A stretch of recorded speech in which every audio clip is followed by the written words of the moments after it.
MGR, MS. Viswanathan ஆகியோருக்கு இடையே மிகுந்த மரியாதை மற்றும் நட்பு இருந்தது. எம்ஜிஆரின் பல வெற்றி படங்களுக்கு எம்.எஸ்.வி. இசையமைத்திருந்தார்.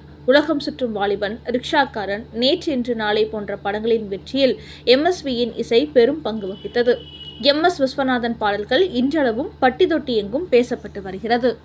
எம்ஜிஆர் தனது உடல்நிலை மிகவும் பாதிக்கப்பட்டிருந்த இறுதி காலத்தில் எம்.எஸ்.வி.க்கு ஒரு மிகப்பெரிய பாராட்டு விழா நடத்த வேண்டும் என்ற விருப்பத்தை தனது நெருங்கியவர்களிடம் கூறியதாக பலரும் பின்னர் நினைவு கூர்ந்துள்ளனர். இதற்கான முக்கிய காரணங்கள் எம்.எஸ்.வி.க்கு உரிய அங்கீகாரம் கிடைக்கவில்லை என்ற வருத்தம் எம்ஜிஆருக்கு. தமிழ் சினிமாவுக்கு எம்.எஸ்.வி. செய்த சேவை அளவிட முடியாதது என்றும் அவருக்கு தேசிய அளவில் அதிகமான கௌரவங்கள் கிடைக்க வேண்டும் என்றும் கருதியதாக கூறப்படுகிறது. பின்னாளிலும் ஜெயலலிதா கூட எம்.எஸ்.வி.க்கு பத்மஸ்ரீ விருது வழங்கப்படாததை வருத்தத்துடன் குறிப்பிட்டார். தனது வெற்றியில் எம்.எஸ்.வி.யின் பங்கு எம்ஜிஆர் நடித்த பல படங்களில் பாடல்களும் பின்னணி இசையும் மக்களிடம் அவரை இன்னும் உயர்த்தியது. நடிகர் ரஜினிகாந்த் கூட எம்ஜிஆர் மற்றும் சிவாஜியின் வெற்றிக்கு பின்னால் எம்.எஸ்.வி. இருந்தார் என்று கூறியுள்ளார். கலைஞர்களை கௌரவிக்கும் எம்ஜிஆரின் இயல்பு தன்னுடன் பணியாற்றியவர்களை மறக்காமல் கௌரவிப்பது எம்ஜிஆரின் பழக்கம். அதனால் இசையுலகின் மெல்லிசை மன்னருக்கு உயிரோடு இருக்கும்போதே ஒரு மாபெரும் பாராட்டு விழா நடத்த வேண்டும் என்று அவர் விரும்பினார். இதனால் எம்.எஸ்.வி.க்கு அவர் வாழ்ந்த காலத்திலேயே மிகப்பெரிய மரியாதை கிடைக்க வேண்டும் என்பதே எம்ஜிஆரின் அந்த ஆசை.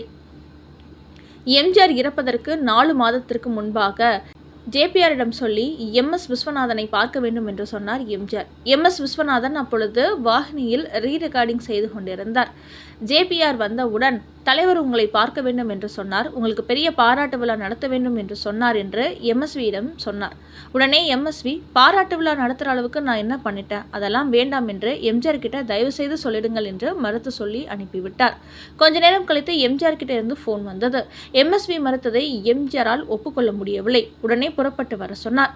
எம்.எஸ்.வி. எம்ஜிஆரை பார்ப்பதற்கு தோட்டத்துக்கு சென்றார். எம்.எஸ்.வி.யை பார்த்ததும் உட்கார வைத்து கொண்டு, உன்னை எல்லாரும் பாராட்டுவது என் காதால் கேட்கணும், அதை கேட்டு நான் சந்தோஷப்படுவேன், நான் இன்னும் கொஞ்ச நாள் தான் உயிரோடு இருப்பேன், அதனால் நீ ஒப்புக்கொள்ள வேண்டும் என்று எம்ஜிஆர் வற்புறுத்தினார். உன்னோடு சேர்த்து டிஎம்எஸ், பி. சுசீலா, எல்.ஆர். ஈஸ்வரி, ஜானகி எல்லோருக்கும் சேர்த்து விழா எடுக்க வேண்டும் என்று சொன்னார் எம்ஜிஆர். கலைவாணர் அரங்கில் நடந்த அந்த பாராட்டு விழாவில் எம்ஜிஆர் பேச நினைத்ததையெல்லாம் அப்பொழுது காளிமுத்து, பண்ருட்டி ராமச்சந்திரன் என்று எல்லோரும் பேசினார்கள். ஆனால் எம்ஜிஆர் பேச முடியவில்லை. எம்ஜிஆர் எம்.எஸ்.வி. பக்கத்தில் உட்கார்ந்திருந்தார். அதை கேட்டு மிகவும் எமோஷனலாகி கண்ணீர் விட்டார். சினிமா இசையமைப்பாளர் யூனியன் நல நிதிக்காக கச்சேரிகள் நடத்த வேண்டி அதன் பின்னர் கே.வி. மகாதேவன், இளையராஜா, கங்கை அமரன், ராஜாராம் எல்லோரும் சந்திக்க சென்றார்கள். அப்போது எம்ஜிஆர் உடல்நிலை சரியில்லாத நேரம். ராஜீவ்காந்தி தலைமையில் நேரு சிலையை திறந்து வைத்துக் கொண்டிருந்த நேரம். எம்.எஸ்.வி.க்கு அங்கு வந்ததும் சர்ப்ரைஸ் விசிட்டாக இருந்தாலும் எம்ஜிஆர் அவர்களை பார்க்க கீழே இறங்கி ஓடோடி வந்தார். ஜம்முன்னு ட்ரெஸ் பண்ணிட்டு ஒரு இளைஞன் மாதிரி தகன்னு ஜொலித்த அவர் ஒவ்வொருவரையும் குசலம் விசாரித்தார். எம்.எஸ்.வி. எங்க யூனியன் வளர்ச்சிக்காக கச்சேரி நடத்த போறோம், நீங்க வந்து நடத்தி தரணும் என்று சொன்னார். உடனே டெலிஃபோன் எடுத்து திருநெல்வேலி, கோயம்புத்தூர் கலெக்டர்களுக்கு இசை நிகழ்ச்சி நடத்த எல்லா ஏற்பாடும் பண்ணி கொடுங்கள், கோயம்புத்தூர் நிகழ்ச்சியில் நான் ஆரம்பிக்க வரப்போகிறேன் என்று சொல்லி பிறகு எல்லாரையும் அனுப்பி வைத்து எம்.எஸ்.வி.யை மட்டும் அருகில் வர சொல்லி அவர் கைகளை இறுகி பிடித்தார். எம்ஜிஆரின் உடல்நலம் சரியில்லாமல் பேச முடியாமல் இருந்ததால் கூட அவரின் வலுவான பிடி எம்.எஸ்.வி. கைகளை பிடித்துக்கொண்டு நான் உனக்கு என்ன செய்யணும் என்று கேட்டார்.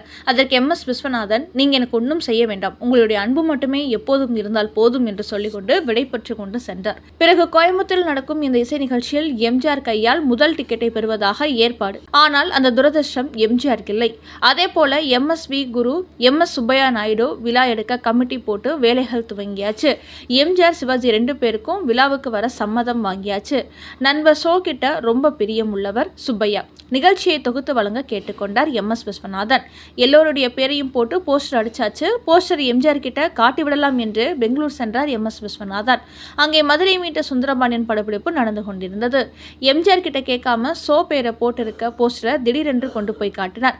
அந்த போஸ்டரை பார்த்து தலையில் அடித்து கொண்டு, எம்ஜிஆர், உனக்கு ஒரு மண்ணு தெரியாது, ஷோ எனக்கு ஃப்ரெண்டு தான், ஆனா பாலிடிக்ஸ் எனக்கும் அவருக்கும் ஆகாதுன்னு உனக்கு தெரியாதா, விழாவில் அவர் ஏதாவது பாலிடிக்ஸ் பண்ணி விடுவார், இதெல்லாம் தெரியாதா, சுத்த மடைய இருக்கே, இப்படி பண்ணிட்டியே, என்ன பண்ணலாம் என்று கேட்டார்.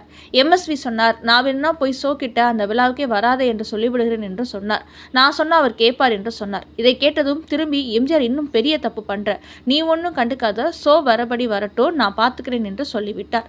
விஸ்வநாதன் மெட்ராஸ் திரும்பி வந்து நடந்ததெல்லாம் ஷோ கிட்டையும் சொன்னார். கவலைப்படாதீங்க, இந்த விழாவில் எந்த விதமான பாலிடிக்ஸ் வராமல் பார்த்துக்கொள்கிறேன்.